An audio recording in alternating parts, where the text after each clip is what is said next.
siendo renacidos por la palabra de Dios que vive y permanece para siempre. Y porque esto es así, nos encontramos todos los días buscando de corazón y en oración ser reavivados por su palabra. Hoy nos detenemos en San Juan, capítulo 8. Pero antes pedimos la bendición de Dios. Padre nuestro que estás en los cielos, queremos pedirte que estés a nuestro lado y nos ayudes a entender tu palabra, y estés a nuestro lado y nos ayudes a aplicarla en nuestra vida. Nada merecemos, pero agradecidos, te pedimos todo en el nombre de Jesús. Amén. El capítulo 8 de San Juan comienza con una mujer sorprendida en el acto de adulterio y la actitud de Jesús ofreciendo perdón. Bueno, en realidad dice que Jesús se fue al Monte de los Olivos, que al amanecer se presentó de nuevo en el templo, que toda la gente se acercó, que Él le enseñaba y que los maestros entonces le llevaron a una mujer sorprendida en el acto de adulterio y poniéndola en medio del grupo le dijeron: Maestro, a esta mujer se le ha sorprendido en el acto mismo de adulterio. En la ley Moisés nos ordenó apedrear a tales mujeres. ¿Tú qué dices? Si él decía no apedrear, estaba en contra de la ley. Y si Jesús decía apedreen, entonces estaba usurpando el poder romano, porque solo el poder romano podía sentenciar a muerte. Así que en el fondo no estaban interesados en las necesidades espirituales de la mujer, sino que estaban utilizando a esta mujer como una trampa para prender a Jesús. Con esta pregunta, ese versículo 6, le estaban tendiendo una trampa para tener de qué acusarlo. Y entonces Jesús se inclinó con el dedo, comenzó a escribir en el suelo, y como ellos lo acosaban a pregunta, Jesús se incorporó y le dijo: aquel de ustedes que esté libre de pecado, que tire la primera piedra. E inclinándose de nuevo siguió escribiendo en el suelo. Al oír esto, se fueron retirando uno tras otro, comenzando por los más viejos hasta dejar a Jesús solo con la mujer que todavía seguía allí. Entonces él se incorporó y le preguntó: mujer, ¿dónde están? ¿Ya nadie te condena? Nadie, Señor. Y Jesús le dijo: tampoco yo te condeno. Vete y no vuelvas a pecar. No solo lo libró de la culpa del pecado ofreciéndole perdón, sino que la invitó a tener ahora una vida y una relación diferente, respetando el mandamiento de Dios. De versículo 12 en adelante aparece la discusión de la validez del testimonio de Jesús. Hay 8 gran yo soy en Juan, y aquí aparece este yo soy, el segundo. Yo soy la luz del mundo.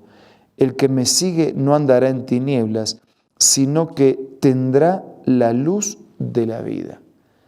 Yo soy la luz del mundo. Ese mismo Dios que cuando en el comienzo todo estaba oscuro, creó la luz.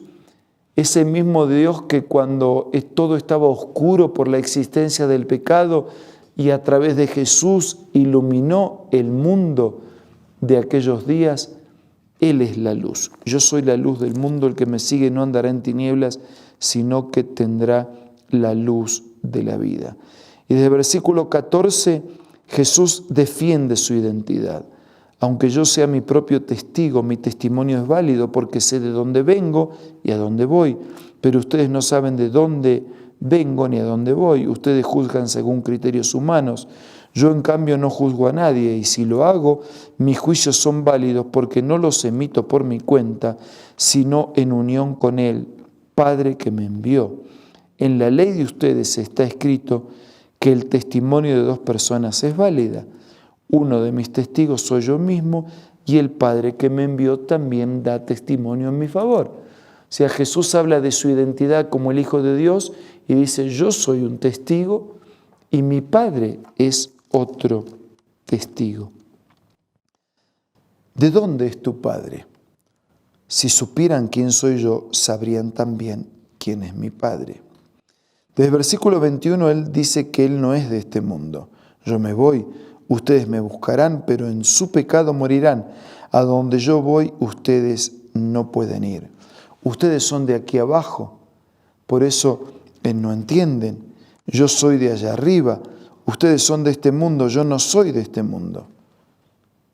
¿Quién eres tú?, le preguntaron. En primer lugar, no tengo que explicarles, dijo Jesús. Son muchas las cosas que tengo que decir y juzgar de ustedes, pero el que me envió es veraz, y lo que le he oído decir es lo mismo que le repito al mundo.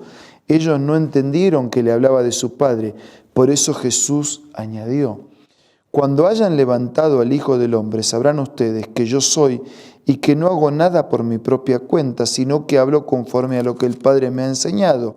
El que me envió está conmigo, no me ha dejado solo, porque siempre hago lo que le agrada.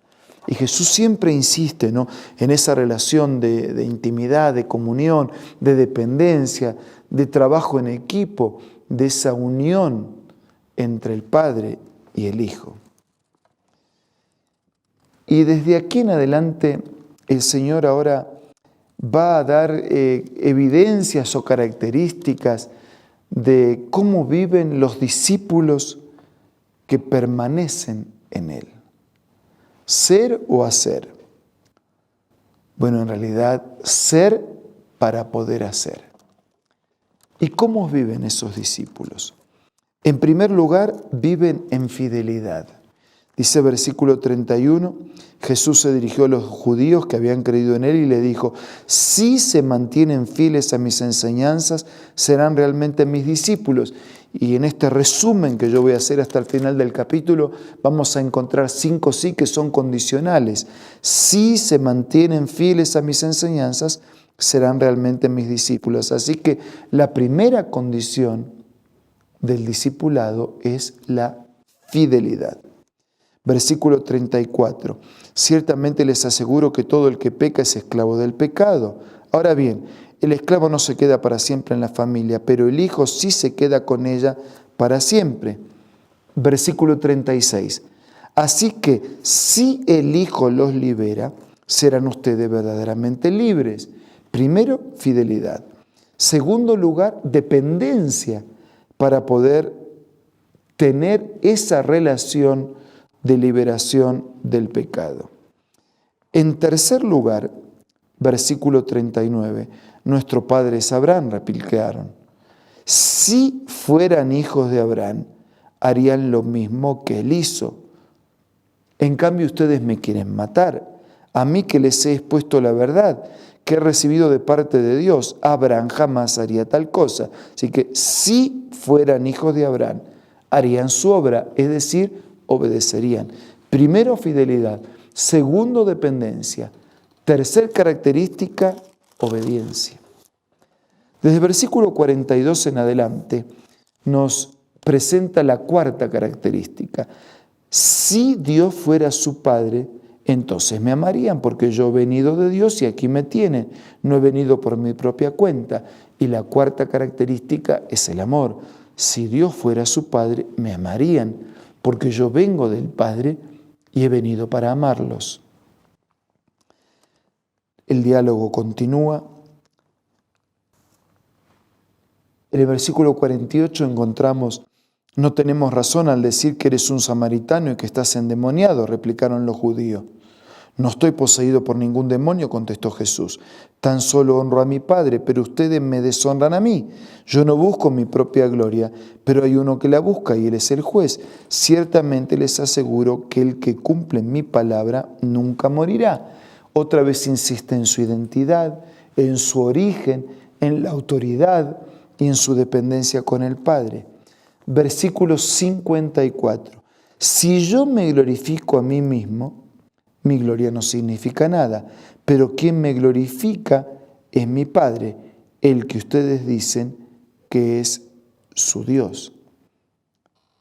Aunque no lo conocen, yo en cambio sí lo conozco. Si dijera que no lo conozco, sería tan mentiroso como ustedes, pero lo conozco y cumplo su palabra.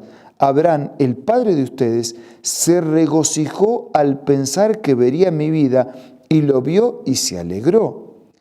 Ni a los 50 años llegas, le dijeron los judíos, y has visto a Abraham. Versículo 58. Ciertamente les aseguro que antes de que Abraham naciera, yo soy. Insistiendo en su identidad como Dios y como Hijo de Dios. Y entonces tomaron piedras para arrojársela, pero Jesús se escondió y salió inadvertido del templo. ¿Cuáles son las características que identifican nuestro discipulado permanente del Señor? Primero, fidelidad. Segundo, dependencia. Tercero, obediencia. Cuarto, amor. Y quinto, la gloria de Dios compartida en una vida por la eternidad. Por eso, amigos, decidamos ahora seguir siendo o comenzar a ser verdaderos discípulos del Señor. Vamos a hablar con Dios a través de la oración.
Señor, gracias por quien eres y porque nos invitas a ser tus discípulos. Queremos ser fieles, queremos depender de ti.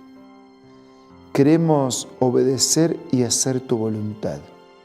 Queremos amarte porque un día queremos compartir la gloria de la eternidad. Bendice a todos nosotros. Nada merecemos. Todo te lo pido y te lo agradezco en el nombre de Jesús. Amén.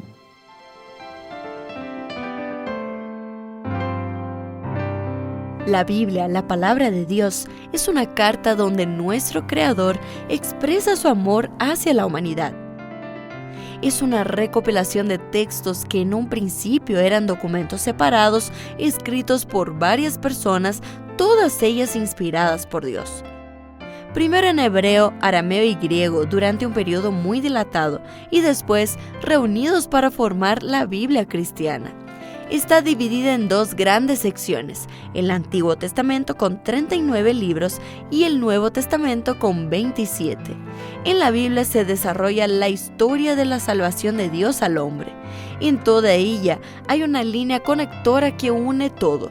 Jesucristo es el personaje principal de la Biblia y el cual trae la revelación definitiva de Dios. Es considerada también el manual de nuestro fabricante. Es vital tener este ejemplar en casa y descubrir su valioso mensaje. Busca también en tu App Store o Play Store y encontrarás varias opciones. No olvides descargar también el aplicativo Reavivados por su palabra y sigue la secuencia de su lectura.